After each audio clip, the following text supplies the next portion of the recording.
Hi, I'm Jess Jones, and my dad was Jess Jones.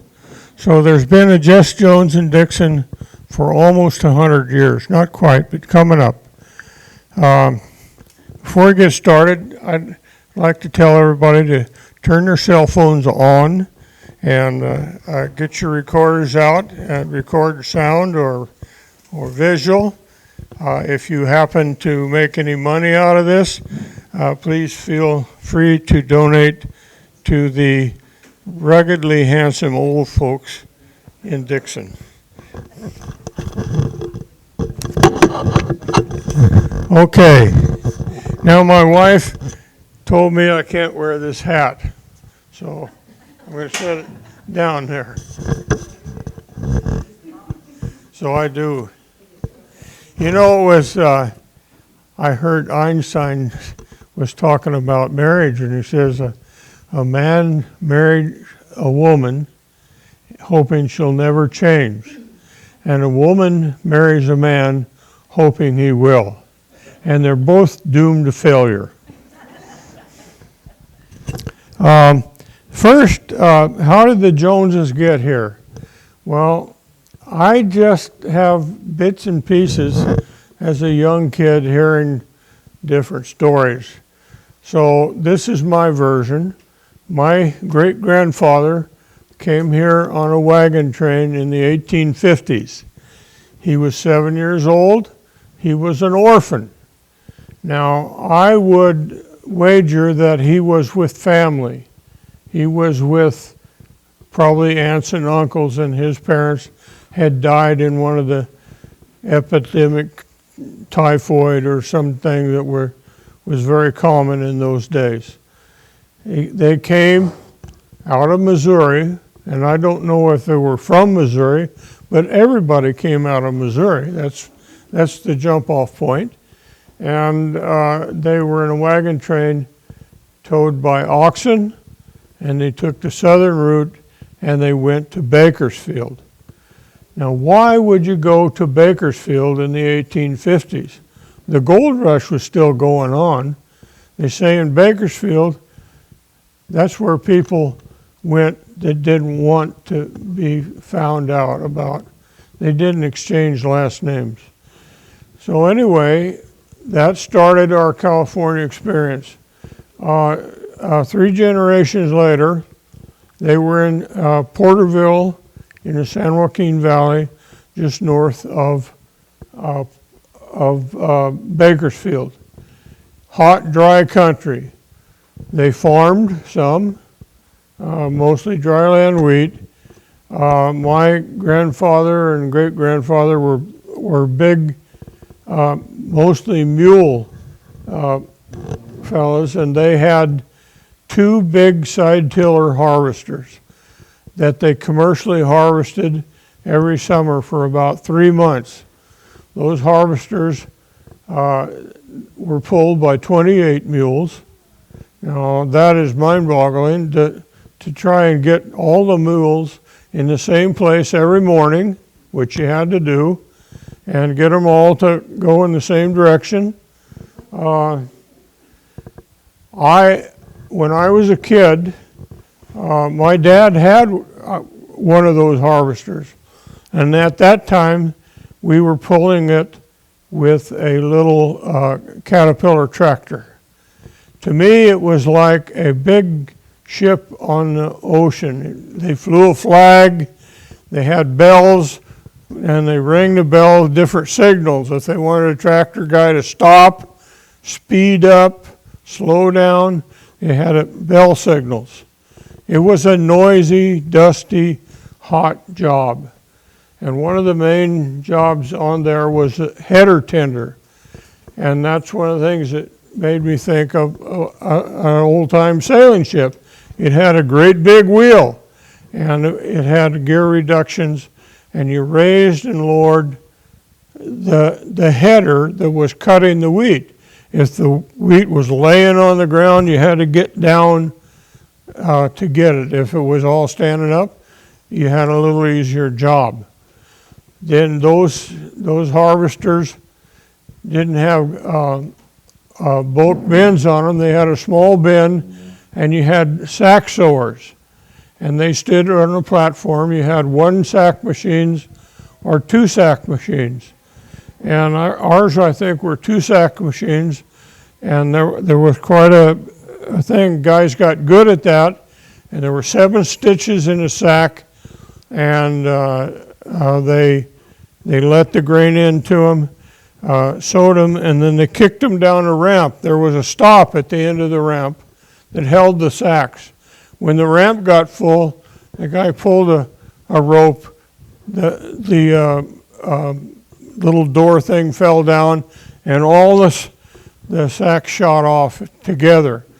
Later on, horses with flat wagons and later on flatbed trucks drove around the fields and picked those sacks up. In those days, there was no bulk grain like we think of today. It was all put in sacks and manhandled. One of my classmates, Mary McKinney, Halloran, talks about going from Dixon to Winters with her grandfather on like a Sunday, and they always took shovels and empty sacks because somebody going down the road with a load of wheat, sacks would slip off. And then they would have some chicken food. They could stop and shovel the sack hit the ground and broke and wheat went all over. They'd shovel it up and away they'd go. So incidentally, I was told at one time if you went from Dixon to Winters, you were going on across farmers' fields, and you had to open at least 3 gates and close them, of course, before you got to Winters. So that was my great-grandfather. They also were obviously really good with mules, and they hauled freight in the off-season, mostly up into the Sierras with big teams, 8 mules in 4 pairs. And they talked about going around a bend, and you would lose sight of the front mules because of on a sharp turn. And so what they did is the first team or the second team were not connected to the draft chain, and they jumped the chain and pulled away from the turn to keep the wagon from going off the road, which it would. And so the mules were very smart and well trained. And one evening in Porterville, I think there was probably a little beer involved here, but my granddad bet everybody that he could make a U-turn with his freight wagon and 8 mules in the middle of the street in Porterville, Oregon. Well, that was obviously impossible. A lot of money got put in the hat, and the next Sunday he came to town with his mules and a wagon. And so he got over against the curb and he talked to the mules, and they all sidestepped until the wheels turned and touched the side of the wagon. Then he said, "Forward," and they took a couple of steps, kind of straightened the wagon out, then stopped, and he turned a little more. Forward, turn, forward, turn, and he made the U-turn, and he got a hatful of money out of that.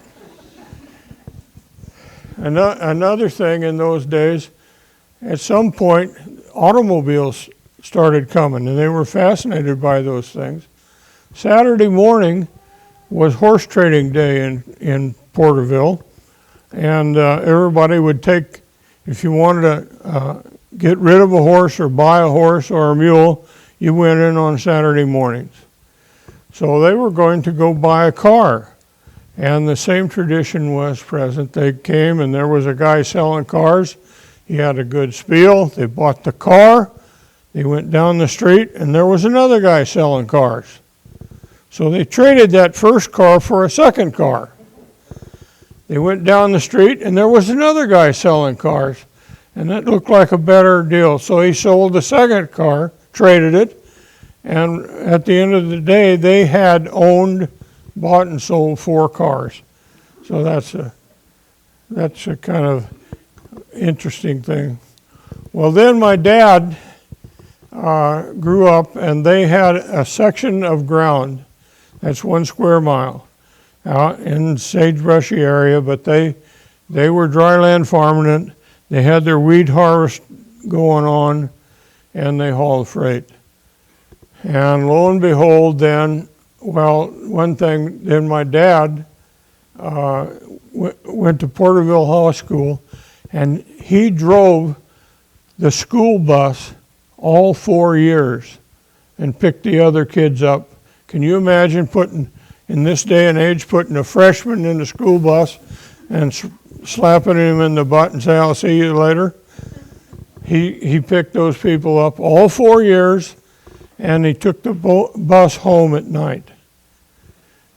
So as time went on, then he graduated from high school in Porterville, and he went to USC, and he was studying engineering, electrical engineering.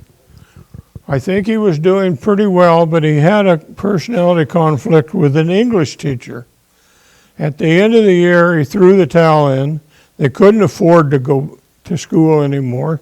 The Depression was coming, and incidentally, then my grandfather's ranch was foreclosed on. He said it was a pretty much a surprise to them. They know they owed money, but he said we had neighbors who could have bought that and let us stay on it and farm anyway. But it was the Bank of Italy, which became the Bank of America. The Bank of Italy made a big project. When a note came due, if it didn't get paid, they foreclosed. So I heard that in Dixon, the Bank of America hired a manager, and when he came, they told him, don't buy a house, don't join the Rotary Club, or become a member of church. You're here for a short term, and you're going to foreclose on all these farmers, and then you won't be able to buy a cup of coffee in Dixon. And that's exactly what's happened. He did all that, and they did the foreclosures, and he went on to a nice job clear out of this area with the Bank of America. But he was the axe man there. I still wince when I look at my Visa card and it says Bank of America on it. I just can't quite get over that. And then after that, my dad and Uncle Bill got a job in a logging company up in the Sierras. And it was a mobile thing. They used horses and mules to skid logs with, but they would go into a basin and they'd start dropping logs all around the basin. The sawmill was portable and it was in the bottom. Everything was steam powered. And my uncle rode or operated what was called a steam donkey. They had cables going off the hillside down to the sawmill. They'd hook onto a log, and he would put in gear, and it would drag the log along. And sometimes it'd fall off. They'd come in with a team of horses and skid it a little ways and hook it back up again. And so they'd log and log and log until there were so many logs down around the sawmill that they couldn't get any more in there. And then they stopped logging. Everybody went down and worked in the mill. And so my dad had a job. He did two things. He He drove a flatbed truck hauling the saw lumber down to Fresno, and it was an 8-hour round trip. He got to Fresno, got to the railhead. He and another guy loaded by hand all the lumber into a boxcar, and then he went back up the hill. And then there was another driver waiting for him. The two of them loaded the truck, and then his day was done. And the other driver went down the hill and did the same thing. And when they weren't hauling the lumber, they worked on what was called the green chain. The green chain was the lumber coming right off the sawmill, and it was full of sap and wet, and it was heavy. And so working on the green chain was a very physical job. Now, my dad was not a big guy, but he was strong. Then, about that time, they had lost the ranch. My dad had bought some equipment with a guy. What was the fellow's name? I got it written down here. Robert McKenzie? Yeah, Robert McKenzie was a friend of his. He said, "Oh, well, I got relatives up in the Dixon area. We can go up and rent land up there and farm." So McKenzie was going up there, and my dad said, "Well, there's nothing that I need to stay in Porterville about. So I'm going to Dixon with McKenzie, and so I can get some use out of my equipment." I never knew for sure if they actually farmed together or just shared the equipment. They came here. Now, in the meantime, just before my dad left for Dixon, a very big event happened, and there was a lady called Nyla Grace Jones, my mother. And she was very intelligent, and she was quite a force of nature in herself.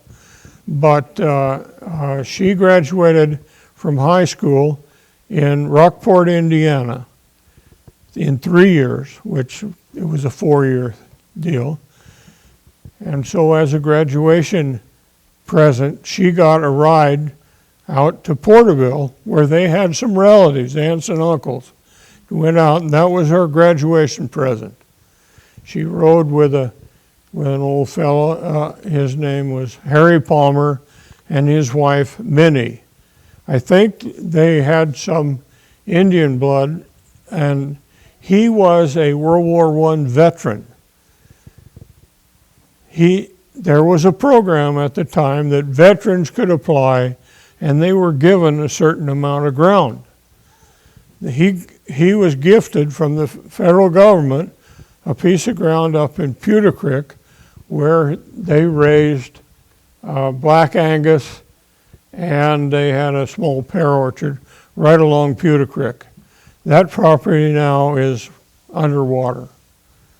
So he did quite well because he sold it for a good price.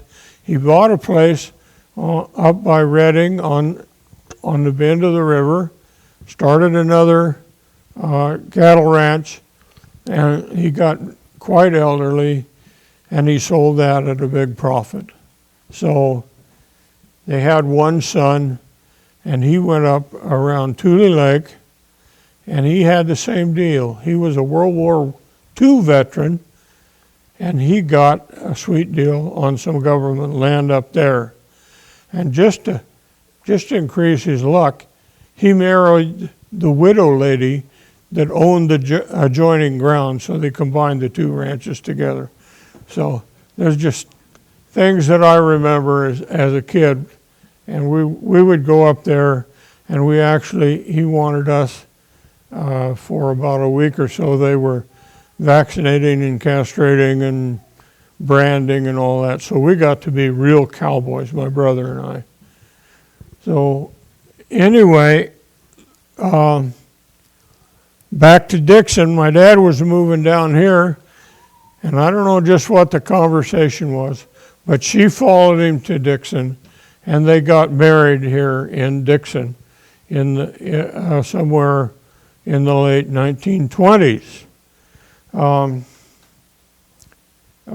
lot of my grandfather, father, grandmother, aunt and uncle, the whole family, as I knew them, I know there was a lot more but that's the only family I knew, and they all moved to Dixon.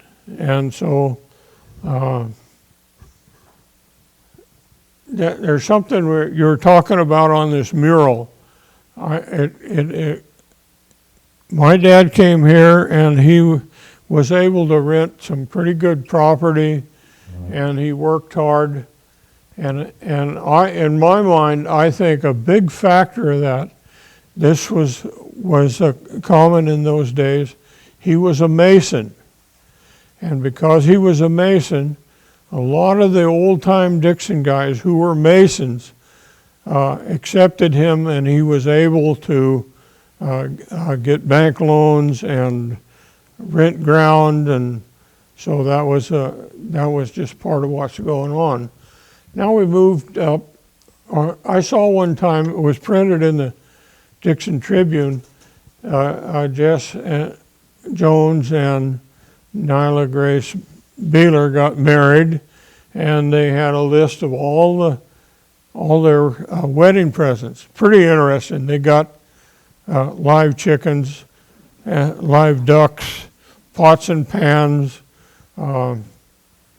sack of flour, real practical stuff. Well, the Depression was real roaring on. Now, in kind of researching some of this stuff, I've always wondered, you hear about the Great Depression and the baby boomers. Well, my mom was pregnant with me when they dropped the bomb on Pearl Harbor. So am I a Great Depression? I'm not a baby boomer because they were born after the war. Well, I found out there was a generation I had never heard about. It was called the Quiet Generation. If you were born between 1928 and 1945, you're a member of the Quiet Generation. Now that generation is noted for being exceptionally good-looking people and very smart. So anyway, my dad had rented a piece of ground north of Severs Road, between there and Pewter Creek, and the McEwens, if you come to very many of these meetings, that name keeps coming up. They were one of the major landowners in the area. I think they got a lot of the Spanish Grant land. And I believe when Peter Tim was here, or somebody was talking, the Tim Ranch, the Hill Ranch, which is around 3,000 acres or so, was bought from the McEwens, built way back in that time. Well, anyway, my folks farmed there during World War II, and they had a dairy. Now, dairies were real common. We had a talk about Dixon dairies, but you're talking about the biggest dairies in the world, the Tim Dairy and the Gill Dairy.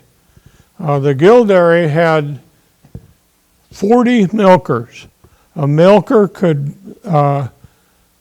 milk 20 cows twice a day, and that was his only job, milking 20 cows a day. So 20 times 40 is an 800-cow dairy. Then they had a whole crew to clean the barns and feed the cattle and do all the fixing work around there besides milking the cows. So my dad, he had a dairy during World War II, and it was called a Grade B dairy. If you want to know, a Grade B dairy, the milk could not be sold as liquid milk to drink. It was made into cheese and butter and ice cream, commercial uses of that milk. But during the World War II, the Army needed milk, and they came out and inspected my dad's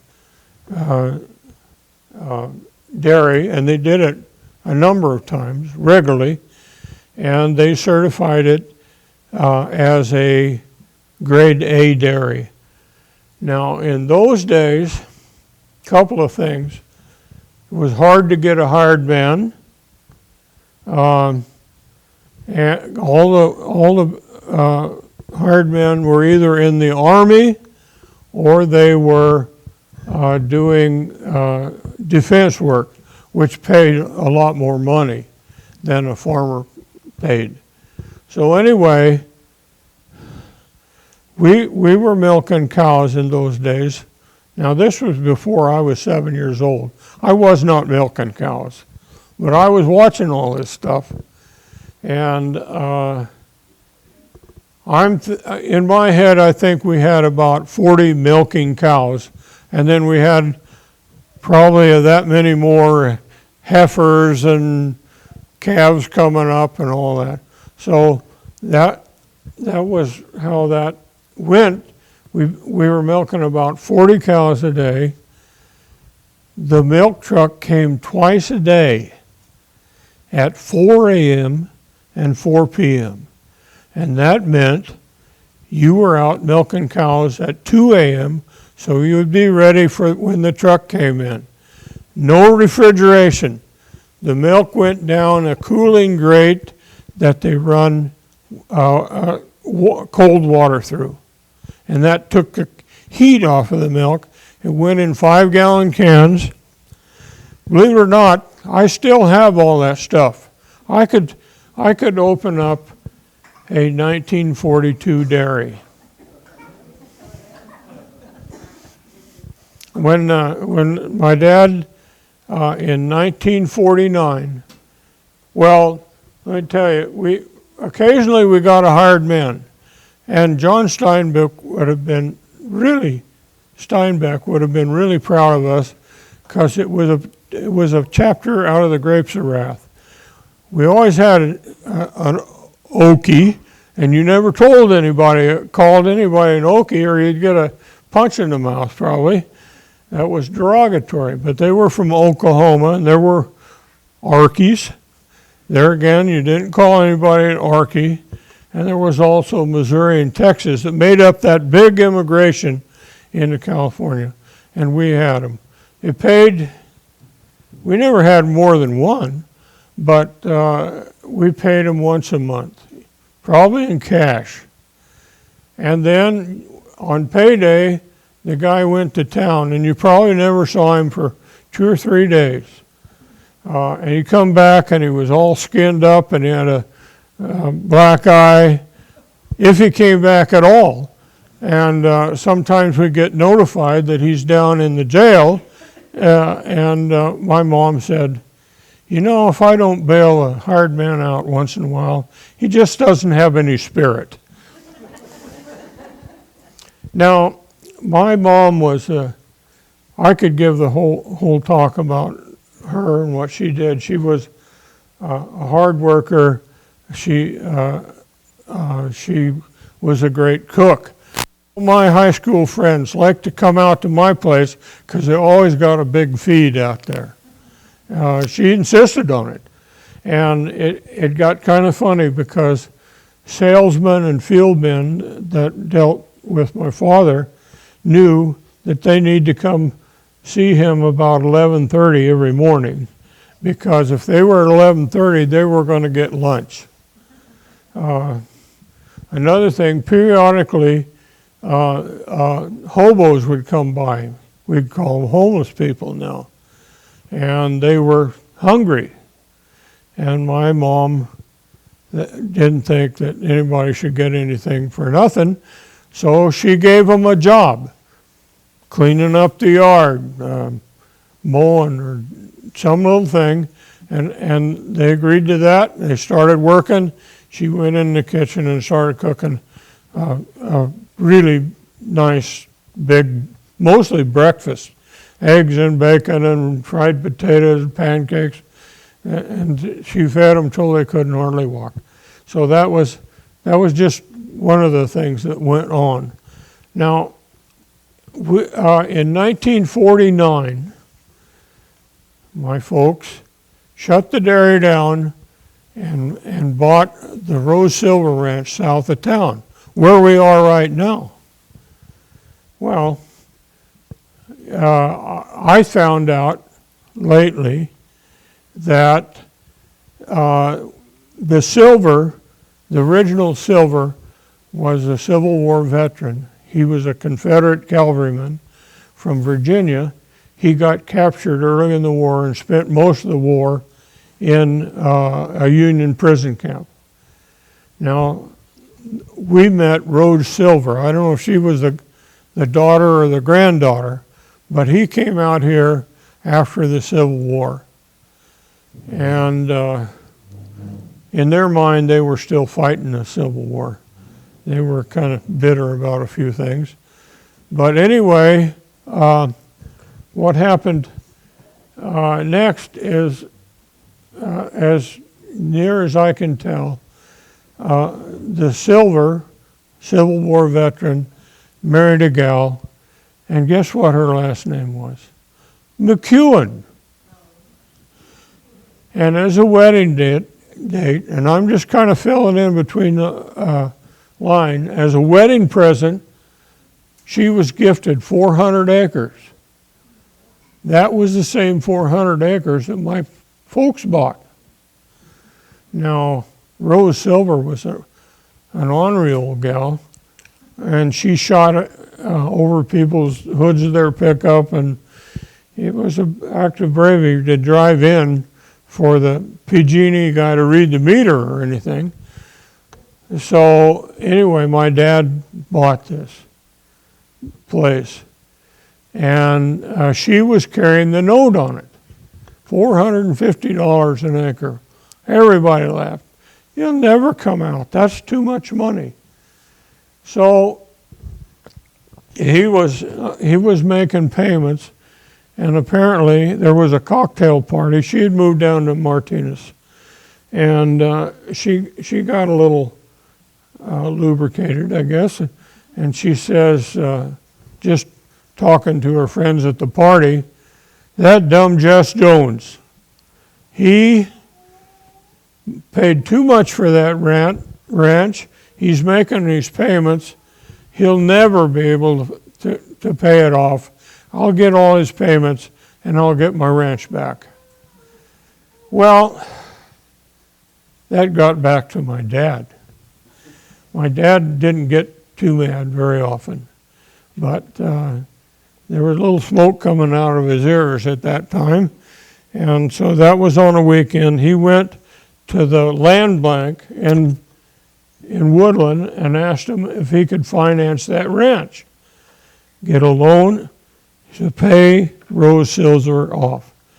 And they just kind of laughed and said, no problem, you're good for it. So it took him a couple of days to do the paperwork. He went in on Monday. On Thursday, he got the loan, and he got the money. I don't know if it was a cash or what, and he piled us all in the car, and we went down to Martinez. We came to where she was living. He stopped the car, put the emergency brake on, never turned the engine off. Us little kids were looking out the window. He walked up it was kind of steep steps going up to the front door. He knocked on the door, and Rose answered the door, and he handed her an envelope to pay the ranch off. And he says, I may lose this ranch, but you're not getting it. And he turned around, and that was the end of that. So anyway, the Silver Ranch, in retrospect, must have been quite a show place during its time. It had a big dairy on it. It had a hog operation. It had a slaughterhouse, and it actually had a hand-dug irrigation well So, and they had warehousing for sack grain. So what I'm figuring, and I'm just kind of thinking this myself, there were 2 butcher shops in Dixon. One of them was the Tim Butcher Shop, and they slaughtered cows out, or whatever, sheep, hogs, whatever the butcher shop needed, they slaughtered them there out on Doyle Lane and brought them in to the Tim Butcher Shop. Now the other butcher shop, and this is where I'm kind of filling in the dots. We have a commercial slaughterhouse on the ranch. It was built before electricity, and it's still there. And a lot of the equipment, the winches and the boilers and everything involved with it, a lot of that stuff's still there. It's still hanging on the wall. Yeah, it's still up there. Still piled there. So anyway, there's a hog house there that my daughter Lori spent a lot of time jacking it up, getting the foundation under it, I put a new roof on it, and it's very functional. We've raised a lot of 4-H hogs there, and it's kind of a chicken house right now. But the place was fenced off so the hogs could go around through a corral system, and there's a big concrete trough where the offfall, the guts and feathers and everything that came off a slaughtering house went out there, and the hogs got a meal there. So one of the things on our ranch, our main lane, it goes from, it's a half a mile long, it goes from where it was a typical old style house, ranch, where all the buildings were in the center of the section. And that made it easier. You'd hook the horses or mules up and you'd go out and work the field and then come back, and that was the center. Lots of original 1880s ranches were built that way. Going out east to get to what is now State 113, all my life it's been called the Rio Dixon Road. That lane is not straight. It veers to the north. My dad says, well, the guys were going every day with a load of meat, milk, or whatever, going into town, and the mules, they want to make their trip a little shorter. So they kept pulling to the left. When you get to the lane now, it's 180 feet off where it should be. So that always gave us odd-shaped fields with short rows. When you start, it didn't make any difference if you're dry land farming or grazing cattle or something. They don't care if you got a funny shaped field. But when you start putting the rows in, it makes a difference. It's still that way. We got trees in it now, so it doesn't make too much difference. Anyway, we got to that ranch, and agricultural in Dixon was just in a transition. Most of the ground was not irrigated. It was dry land farming and grazing cattle and sheep. And that's the way, when we bought the Silver Ranch, that's the way it was. And my dad had a little scraper and like a D4 cat or something. It took him all summer to level an 80-acre field. It was agonizing slow by today's standard. You could get on the phone and call Carl Wiggins, and he'd come in with 5 machines and be out in 2 days, and it'd be a better job. But that wasn't the way we did it. In addition to that, the barns and the house and everything was about leaning to the left and falling down. And so we had a big job. Some buildings we tore down, some we tried to straighten up so they were usable. And so we bought that in 1949. I was 7 years old. Now all this stuff I've been talking about, that comes out of a 7-year-old or younger memory bank. So that's the way it was. Now that was a fantastic life for us young guys. We were helping our folks, digging trees up and hauling stuff off, and when we came over, we brought a lot of animals with us, because all the fields were fenced, and we put sheep and cattle out there while my dad was leveling fields, and we put in 2 deep wells with 50 horse pumps on them, connected them together with underground pipelines. So pump A could deliver water up to pump B, and B could go send it the other way, and it was a pretty good system. There's only trouble was everybody was doing it. Everybody was doing it. And so lo and behold, after a few years, our water table started going down, because every 80 or 160 acres had a 50 horse pump on it, pumping 24 hours a day all summer long. So then the next thing that happened, a bunch of guys got together, and through a lot of thought and effort and everything, SID was established. We're going to build a dam on Pewter Creek. And we did. We did, and my dad was one of the early signers of the contract, and we paid that thing off in 50 years. And then we didn't own it. The federal government still owned it. So they got the lawyers to work, as I understand it, and we made a deal with the federal government that we were going to buy that. So we had to pay for it twice. So there's some really screwy things happening with the state water quality guys now.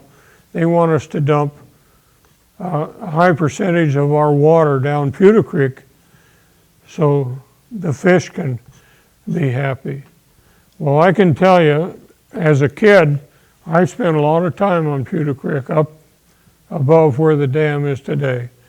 And it was a dry creek most of the time in the summer. It ran in the wintertime, but anyway, they wanted it to be a bubbling cold water salmon stream or something. And that's okay. But that's what we're facing right now. And it's not just affecting SID, it's going to affect the city water supplies.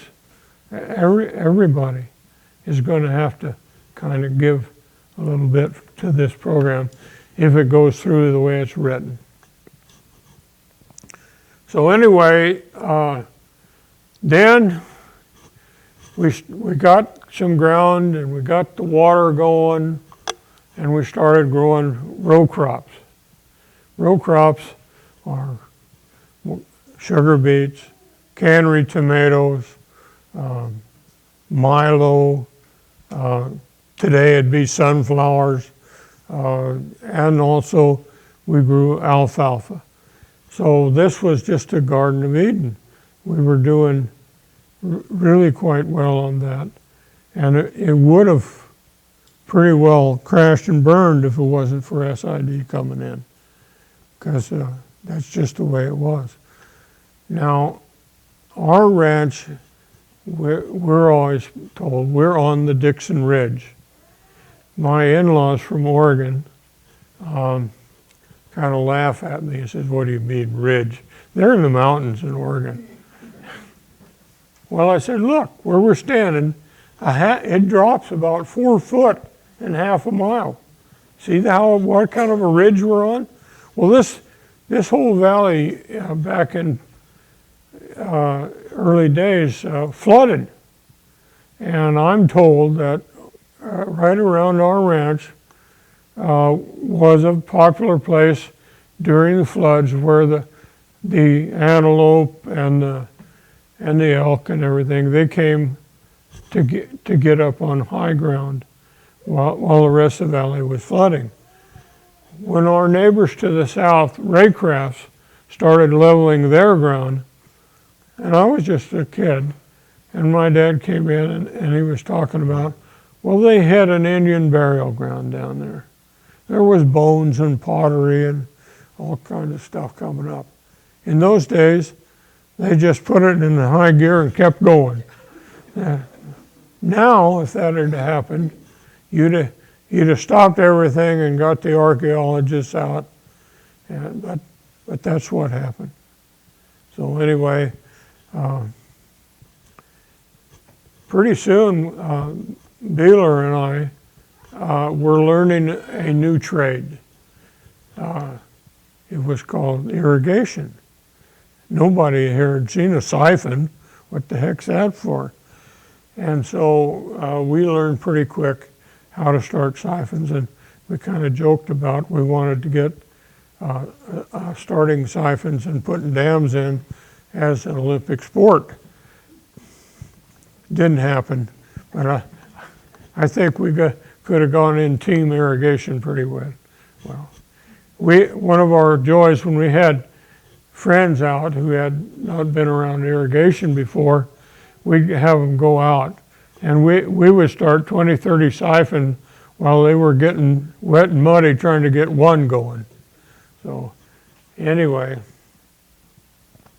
as we grew up, then we started getting more serious chores. Starting with, my mom had a medium-sized commercial chicken operation. She bought 100 chickens every year and grew them up. Half of them were roosters. And so we had 3 sit-down meals a day, and at breakfast, I was called Jerome until I got out of Dixon, because I couldn't have 2 Jesses in the family. So the word would say, Jerome, when you come home, kill and pick 7 roosters. All right. So that was just something I did. I killed them, and I had a concrete pipe you could stick them in. Otherwise, they went on a road trip around, jumping and get all. So then I'd scald them, and so we always ate good. We had cattle. There was in a dairy. There was always some cow going down, and we call it getting a split. They'd sprain their leg or break a leg or something. So then we would slaughter that, and we had hogs at different times. So then that was a part of a deal that we got involved with as kids, raising those animals. We liked it. We never got paid for any of that stuff. And when I got older, we had 2 milk cows. And that was very common. Even in Dixon, in the old part of town, people would have a milk cow in the back shed. And so I milked 2 cows night and morning, probably for a couple of years when I was in high school.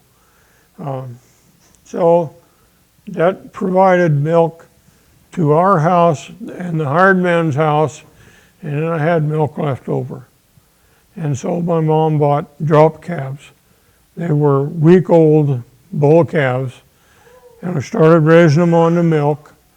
And then as they grew, we started supplementing the milk with powdered milk. Pretty soon they were on all powdered milk, and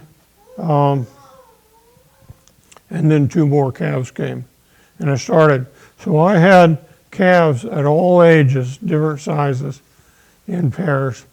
One thing that, I think bulls, they like some people and they don't bother other people. I'm the one that my little calf that I raised from a toddling 3-day-old calf, when he got big, he wanted to take me down. We had a few foot races, but I'd have to go across the pasture, and I'd look, find out where he was. Did he have his back to me? And he was eating, and if he did, then I took off. Well, I never got all the way because he turned around and come after me, and that sped me up a little bit. But that's just one of my things.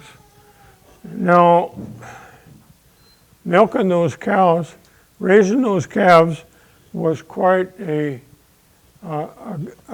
good deal in the respect that when I graduated from high school, I didn't know a thing about it. I had $10,000 in a savings account that my folks put money in for years while I was raising those calves. I don't know if they took the money out to buy the powdered milk or what they did, but that was a lot of money in 1960, and it's been a big factor that I was never flat broke. I was in debt up to my knees, but that was different. Anyway, then graduated from high school. I had a great life. Well, we had a younger sister. We always thought she was spoiled, because she was. She didn't have to go out with a flashlight in the morning and feed animals and walk to the bus, all that kind of stuff. So anyway, she wanted a horse. Well, I wanted a horse too, but I never got a horse. She did. And this was a little pedo by the name of Buck. Pretty right name for him, because he was a pretty snotty little guy. And my mom fancied herself a great horsewoman. So they saddled the horse up, put my daughter on, and they were just going to lead her around, kind of get used to this. The horse broke away and closed its eyes and started running. And it was pretty dangerous. It went through the barn with a low ceiling. Well, I went through there a couple of times. The last time, my sister was hanging around her neck in front of the horse, and she finally fell off. And during the melee, I don't know just what happened, but she got a world-class black eye out of that. And that was her last ride. So I got a horse. Everybody that rode that horse had to break it. It was an ornery little thing. Well, it worked out pretty good because I was as hard-headed as the horse was. And all my friends were getting cars. That was a no-no. We were not getting a car. But I had a horse, so I would, every weekend or something, I'd ride into town to Richard Fuslin's orchard. I'd tie up there. He lived there, and I'd visit with him, and Rick Hill was across on Marvin Way. And that went on for several years. There's some great stories about that. But then we had a neighbor across the road named Melvin Joy. And Melvin Joy, his brains were pretty scrambled. I've been around him a lot, and he always had three conversations going on. He'd talk a little about this, and he'd talk about his dog, and he'd talk about something else, and he'd circle around and get to the first subject again. He was an avid ham radio operator. I wonder what the conversations were like when he started that on the air. But anyway, Melvin Joy had a Model A car, and I got word it was a junker. It was sitting in the back of an old lean-to barn, 4 flat tires, the top was written out of it, no upholstery, and he wanted $12.50 for that car. So I hustled down there. Somewhere I scrounged up $12.50, and my brother and I went down there with a tractor and a chain, and we drug it home, flat tires and all, and put it in. And my mom grumbled about that a little bit, but she knew the car, and she knew it would never run. Took us a week to get that thing running. And then my dad said, well, if you're going to drive that damn thing, we better get some insurance on it. So it cost $150 a year to insure that. So that happened. And then I had to license it, I had to go in to the Ford garage and get a safety check. Now there was a guy in our class, Robert Reinstein, Harding. His dad was kind of one of the good mechanics at Ron DuPrat's Ford. And I went in there. It had mechanical brakes, and it didn't stop very well at all. So I drove in the building where, kind of where the restaurant thing is there, next to the went in the door, and he told me, you drive across there and stop. And I was standing on it. I almost hit the wall at the other end. But he said, good enough. And they signed the papers, and away I went. We had more fun with that car.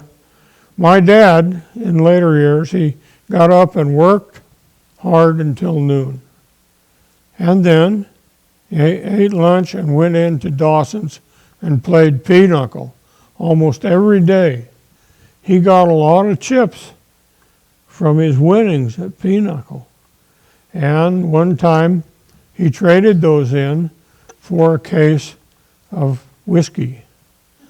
Now, a bottle of whiskey would last about a year and a half in our house. It was put on a high shelf, and it maybe came out at Thanksgiving when my uncle came out or something. One time I helped myself to a bottle of that, and that went under the seat of the Model A. And if you read my yearbook, there's a lot of references to Old Charlie. It was Charlie Hermitage.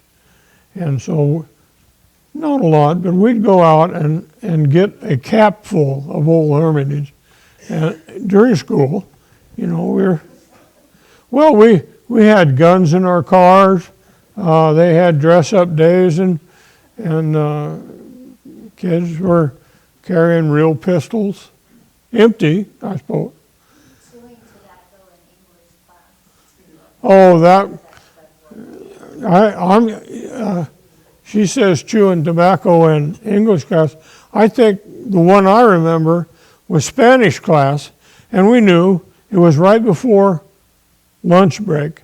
And so about 5 minutes before we were supposed to get out, we all put a slug of tobacco in our mouth. Miss Vinay's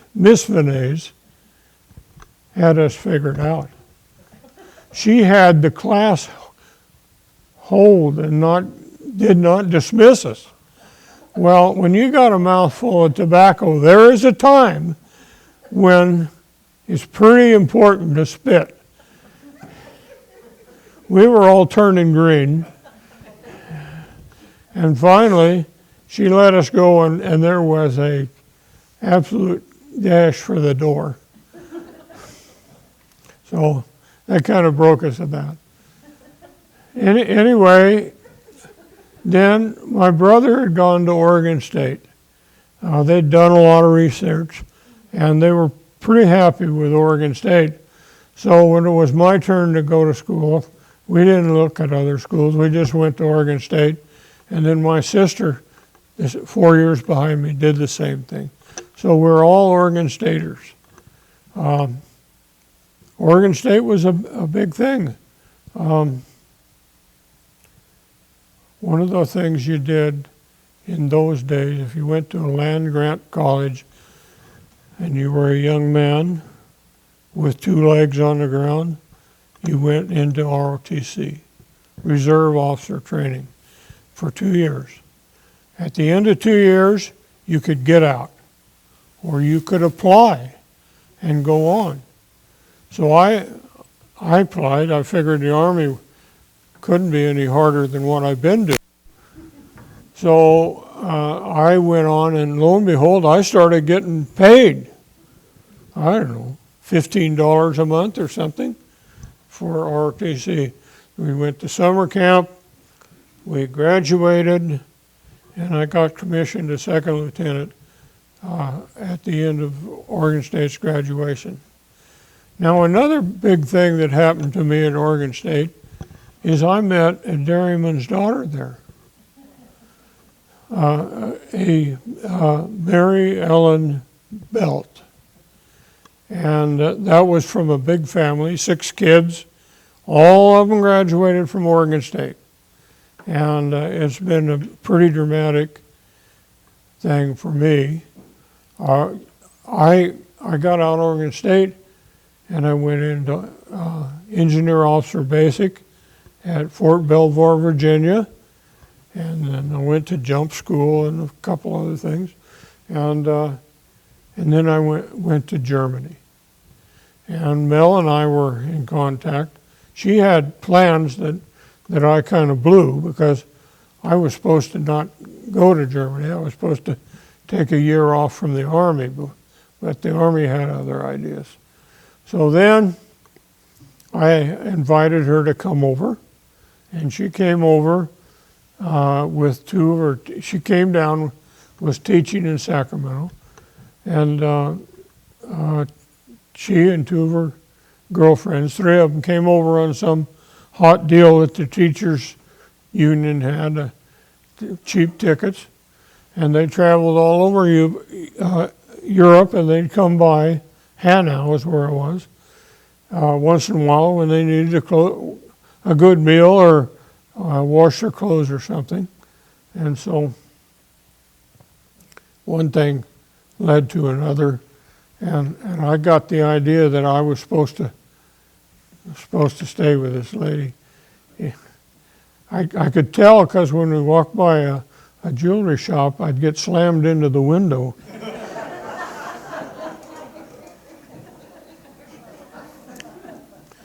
So anyway, she went back to start teaching at Del Campo High in Sacramento.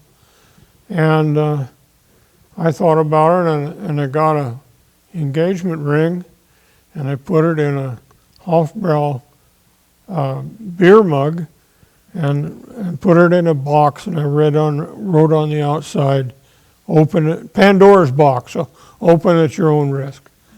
And I mailed it to her. Snail mail, no insurance, just. So 4 weeks later or so, it got to Sacramento, and the mailman just left it on her doorstep. So I got chastised a little about that. But one thing or another, and we decided we should get married sooner or later. Now, I didn't realize it, but there was great concern in my family that I was going to go to Vietnam. I wasn't too worried about it. When you're 22, 23 years old, nothing's going to happen to you. So anyway, I was in the 516th Engineer Company panel bridge. And I spent my whole 2.5 years in Germany there. Now, I got there in late '64. December '65, this dairyman's daughter come flying over on the 28th of December. On the 27th. On the 28th, we got married twice. We got married with the German Bürgermeister, which is the mayor, all in German.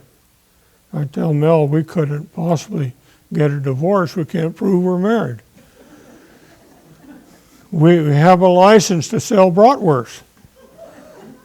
And then in the afternoon, we got married in the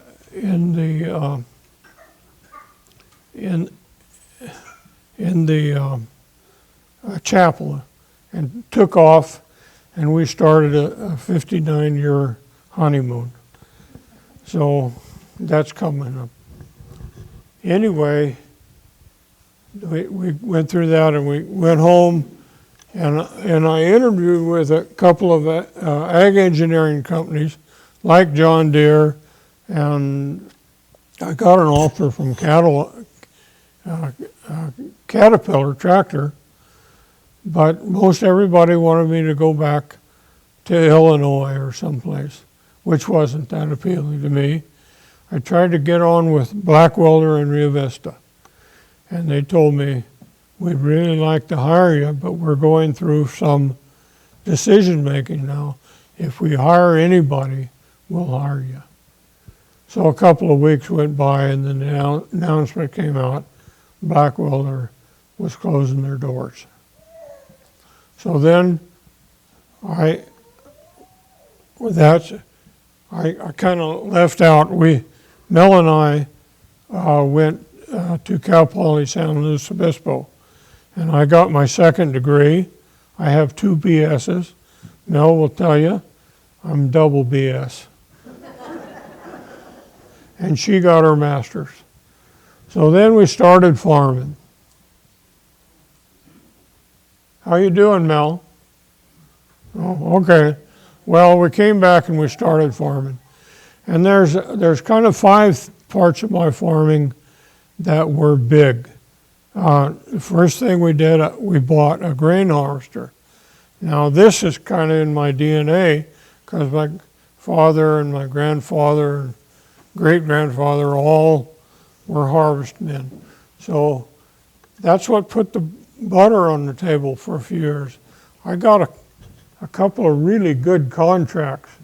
I harvested for Bob Curry, and that was quite a job, although Bob was pretty demanding. He always wanted his done first. He wanted a row crop, so we'd swath a bunch of fields and then harvest the windrows because that would speed the drying out. And then I got a couple of years, I got a job on the Schulze Ranch. That was unbelievable for me. It took probably 6 weeks for me to harvest all that grain. And the one time that Schulze's had their own grain bins, and they set 4 little bobtail dump trucks out at the end of the field. I'd make my round and dump. And I had a little book, and I'd make a note, like full tank. I knew that was 1.5 tons. If it was a little down, then it was 1.25 tons. And I would estimate my dumps. At the end of the time, I went into Bob Schulze Sr., and I told him how much I had harvested. And he just laughed and he says, my grain bins won't even hold that much. I'll give you 90%, and then we'll settle up when we move it. And so 2 or 3 months later, I get a call from Bob, and he says, I don't know how you did that, but you were within 500 pounds of being right. And so that I was pretty happy about that. So harvesting was a theme of my life till I retired. I had 5 harvesters over a period of 50 years. The next thing we did, we built grain bins, Butler bins, with a corn dryer and all the pits and augers and everything. And so that comes to another section. Believe it or not, field corn was not grown commercially in California until the 1950s. In that period, there was a guy in Dixon, very progressive, good farmer, Arnold Collier. And he tried to do it first. If that name sounds familiar, there's probably the first subdivision in Dixon is a place called Collier Manor. That was Arnold's alfalfa patch. And so anyway, there were some things that went wrong with his first crop, and he got kicked in the shins economically on that. But my dad then, maybe the next year or so, he grew corn. And we grew corn for the DeKalb Corn Seed Company. They kept track of it, and they had maximum yield awards. We got them every year. I just brought one of them in, and it was called the 200 Bushel Club. It's 238 bushels on that. The first year my dad grew field corn, they had an awards dinner, and he had exactly doubled the Iowa yield record. Doubled it on his first try. 20 years later, we had those award dinners every year, and they gave him a special award. In 20 years, he had doubled his yield, and he was about 3rd or 4th in the state on that. Now, our reputation for growing corn had other benefits. And down the road, one of the next kind of important things that happened was I got a contract with Orville Redenbacher to grow popcorn. Anyway, that went on for about 9 years.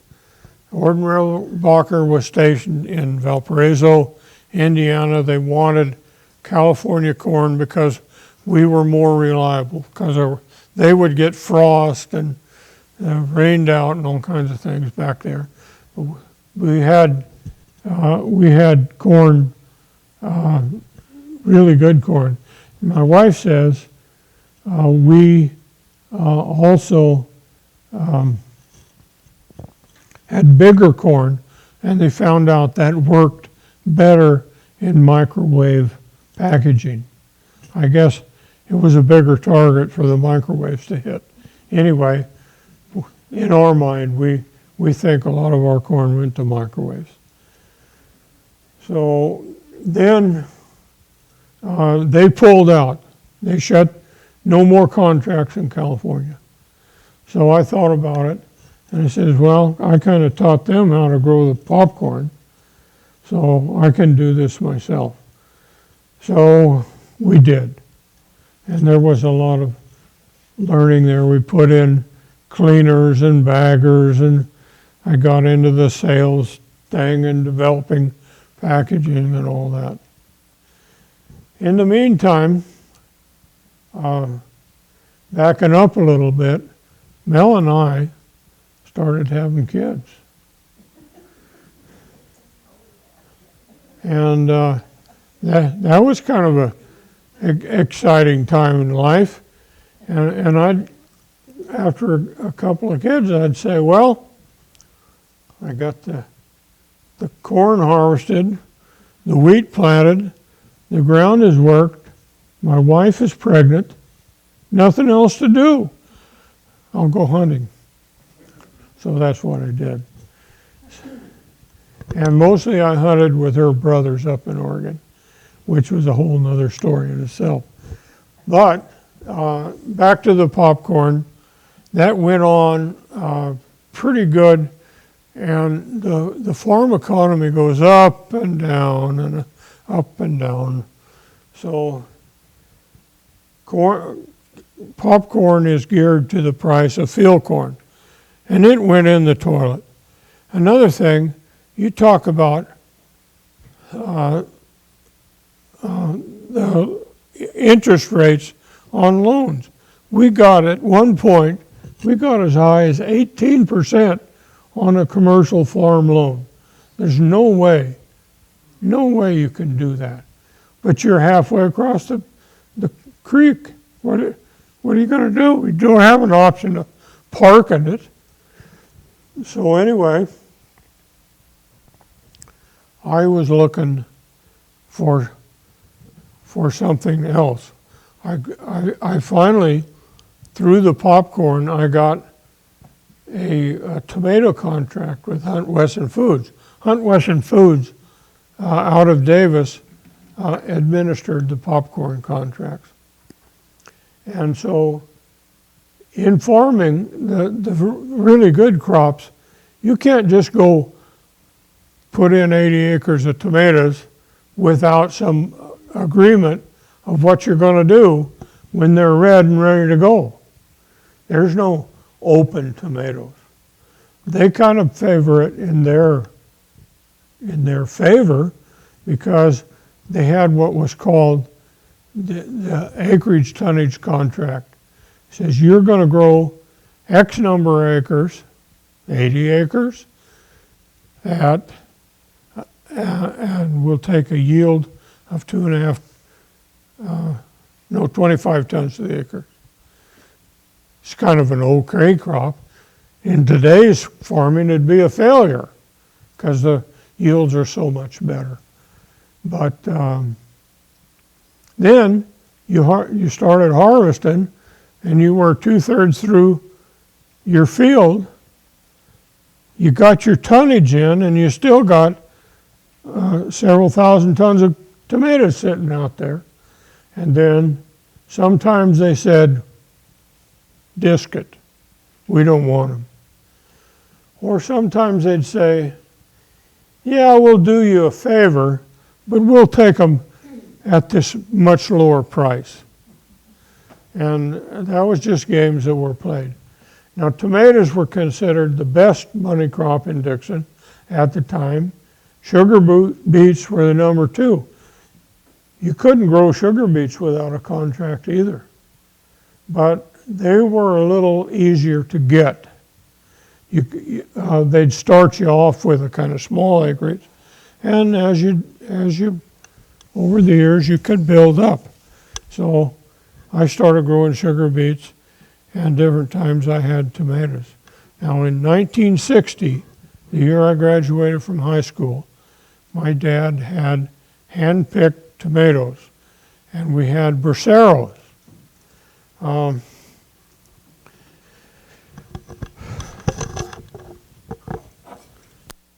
The braceros were on a system that the government set up during World War II when we couldn't get farm labor.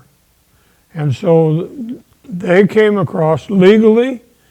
We sent contracts, and they were all in a holding area in Texas. And we offered contracts, and if they liked them, they'd come up. Lots of braceros came to Dixon. And we had a reputation of being a good place for the braceros to go. Other places kind of treated them pretty bad, and I never understand why. Because in our family, if a guy was going to get up early in the morning and go out and work and do back-breaking labor in the sun, he was somebody you appreciated, not that you tried to take advantage of. So that was the way. Well, in 1960, I was ready to go to Oregon State, and they were picking tomatoes. And I got a job on my dad's Vocero crew loading trucks, 50-pound boxes. And so that's what happened there. So I'm probably one of the few guys walking around that here with blue eyes that can say he's a Vocero. So anyway, then the next big chapter in there, or two chapters, is we decided nothing we were doing was hardly paying the bills. And so wine grapes were just dynamite.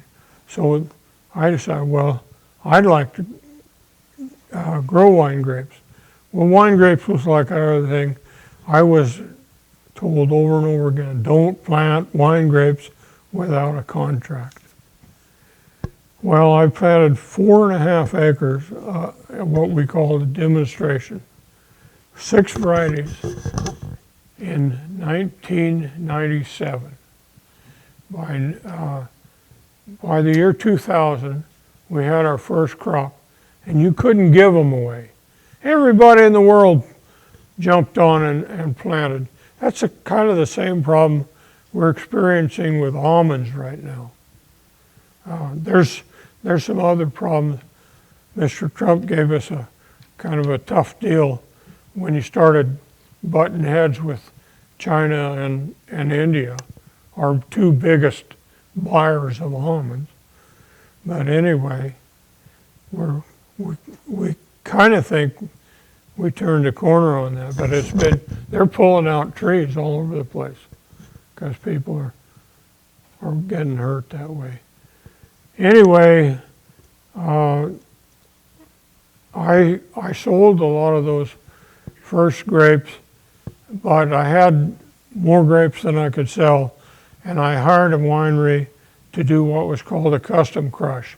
They took my grapes, and they were going to make wine out of it, and 2 years later I would get the bottles back and pay them what I consider kind of an exorbitant price. But that happened. In the meantime, I started going to UC Davis extension courses to become a winemaker. And wine is a combination of art and science, and I'm kind of in the middle. I like things the old way, but there's things you can do to make it better. So anyway, we harvested and made wine, some good, some vinegar, for about 20 plus years. And then part of that, kind of by accident, people started asking if they could have a function out there, a wedding, a quinceañera, an anniversary party. And that kind of built up. And then about that time, Mrs. Jones retired from teaching. She is not going to sit still, so we spent all winter fixing up the tasting room. And it's really nice. It's a big tasting room. You can seat about 60 people. I'm getting a high sign here. So anyway, when coronavirus came along, that pretty much shut it down.